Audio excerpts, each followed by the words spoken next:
난공불락의 성 여리고를 도른 것이 어떤 믿음일까요? 그 안에는 어떤 믿음이 있을까요?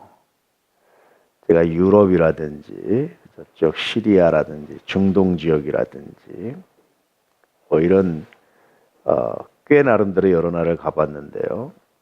그런데 성을 보면서 어떤 생각이 들었냐면 처음에 우리나라 성들은 참 순진하다 그런 생각이 들었어요. 우리나라 성들은 참 순진하다. 우리나라 성들은 그냥 성이라기보다 그냥 잠깐 담장 쌓는 것처럼 느꼈었어요. 아, 정말 웅장해요. 성벽 두께도 달라요. 거기에 비해서 우리나라 성들은 진짜 이게 담장 쌓는 거지 성은 아닌 것 같다.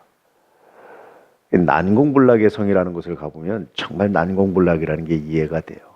그 중에 하나가 제가 사진으로도 보여줬죠, 예배 시간에. 이렇게 바닥에서 이렇게 파가지고요. 여기 물이 차 있어요. 이렇게 오른 데다가 여기다 성을 쌌어요. 성으로 들어갈 수 있는 길이 다리가 딱 하나인데 성문에 들어오면 성문에서 그냥 열고 곧바로 들어오는 게 아니라 성문이 리을자로 돼 있어요. 이렇게 여러 개 리을자로. 그리고 그 사이사이마다 창구멍이 있어요. 들어오면 창으로 찌르는 거기서 구멍으로 구멍에다 내고 그러니까 들어온 사람은 죽일 수도 없어요. 거기를 몇만 명 대군이 한꺼번에 올 수 있는 것도 아니고요. 거기 기껏 와봤자 10명, 수명 한 번에 들어올 수 있고 나머지는 이렇게 돼 있어가지고 들어올 수가 없어요.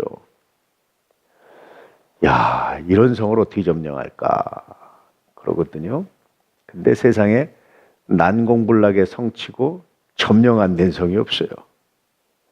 어떻게 점령됐게요? 여러 가지인데 그 중에 하나는 미인계. 미인계는 참 예전이나 많이 이렇게 통하는 방법이 있죠. 그래서 그 성 안에 있는 어떤 이제 분을 이렇게 유혹하든지 아니면 미인이 성 안에 있는 남자를 유혹하든지 아니면 여기서 굉장히 멋있는 사람이 성 안에 있는 여자를 유혹하든지 그래서 비밀리에 문을 열게 하는 아니면 비밀 통로를 가르쳐주는 성마다 비밀 통로가 있는데 그렇게 가르쳐주는 방법 있고요. 두 번째는 뇌물이에요. 뇌물. 중국의 만리장성을 넘어서 들어온 사람은 없어요. 이민족들은 다 뇌물 주고 문 들고 들어오고 뭐 이렇게 하죠. 미인계나 뇌물이에요.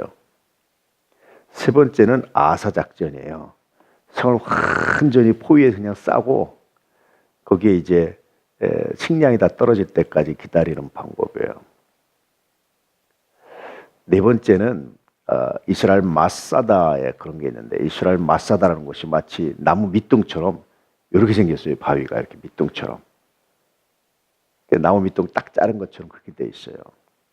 거기를 어떻게 이겼어요? 그리고 거기다가 물 저장 시설 이렇게 나선형으로 이렇게 만들어 가지고 비가 오면 자동적으로 고여서 나선형으로 들어가서 물이 저장되고 거기서 목욕탕 시설도 갖춰놓을 정도로 양식을 마련해 놓고 그 AD 70년에 이스라엘이 완전히 망할 때 이제 그 마사다 그때 마지막 투쟁을 해요. 열심당원들이.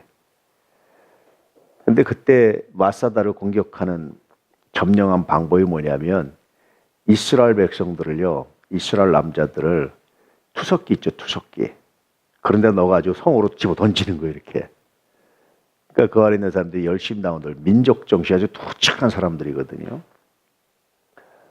이런 사람들이 자기들이 투쟁하는 게 아닌데 성 바깥에 있는 자기 동족들이 너무나 비참하게 죽어가니까 다 이렇게 한 사람, 두 사람 뽑아서 다 죽이게 해요. 다 죽여요. 집에서 자기 아내와 자녀들 다 죽이고 자살은 허락되지 않았으니까 이스라엘 백성들이 다 죽이고 마지막 두 사람이 이제 뽑아서 한 사람을 죽이고 마지막 한 사람은 자결하는데 자결하는 것은 이건 지옥 가는 가장 큰 죄악이라고 생각을 해요. 그래서 마지막 자결하는 사람은 이건 굉장히 슬픈 일이죠. 그러기로 하고 이제 마지막 스스로 자멸을 합니다.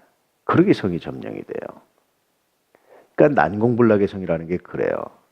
여리고 성도 난공불락의 성이거든요. 이 성을 점령하려면 제가 지금 이야기한 이런 방법들을 써야 돼요. 전략을. 근데 이들의 믿음은 뭐냐면 이 모든 전략을 포기했다는 거예요. 사람이 할 수 있는 전략, 사람이 낼 수 있는 꾀, 사람이 할 수 있는 모든 것을 포기하고 얼마나 바보 같고 단순해요. 그냥 7바퀴 도는 거 이렇게. 매일 한 바퀴 돌고 마지막에 다시 또 7바퀴 돌고 7일째. 총 13바퀴를 돌아요. 얼마나 단순하고 바보 같아요. 이건 전략도 아니죠. 무슨 탁월한 무슨 꾀가 있는 것도 뭣도 아무것도 얼마나 바보 같아요. 그런데 이렇게 하면 무너질 거라는 하나님의 약속을 믿고 그걸 도는 거예요. 이게 믿음입니다. 여러분, 믿음은 굉장히 단순해요. 믿음은 복잡하지 않아요. 복잡한 전략도 없어요. 그저 내가 말씀을 믿으면 가장 단순하고 쉬운 방법으로 순종하는 겁니다. 그게 믿음으로 여리고성을 돌았던 사람들의 믿음이었고, 그렇게 마지막 7바퀴를 두고 함성을 지르면서 성을 향해서 진격하니까 어떻게 됩니까? 성이 무너져요. 그리고 그것을 점령합니다. 때때로 우리는 참 어려운 문제를 봉착할 때가 있죠. 내 힘으로 해결하기 어려운 문제 앞에 설 때가 있죠. 그럴 때마다 우리는 여러 가지 꾀를 내려고 그래요. 그런데 여러분, 종종 모든 꾀를 멈추시고 그냥 가장 단순한 몸으로 내가 하나님을 믿습니다. 우직하게 돌고 소리 지르며 기도하고 부르짖어 보세요. 우리 하나님의 여리성이 무너진 것처럼 무너지게 하시는 거룩한 믿음으로 역사하실 줄 믿습니다. 여리성이 무너진 이 놀라운 사건을 통해서 이 믿음의 교훈을 받으시고 이 교훈을 우리의 삶에 적용할 수 있는 귀하고 복된 날 되시기를 주의 이름으로 축복합니다. 할렐루야.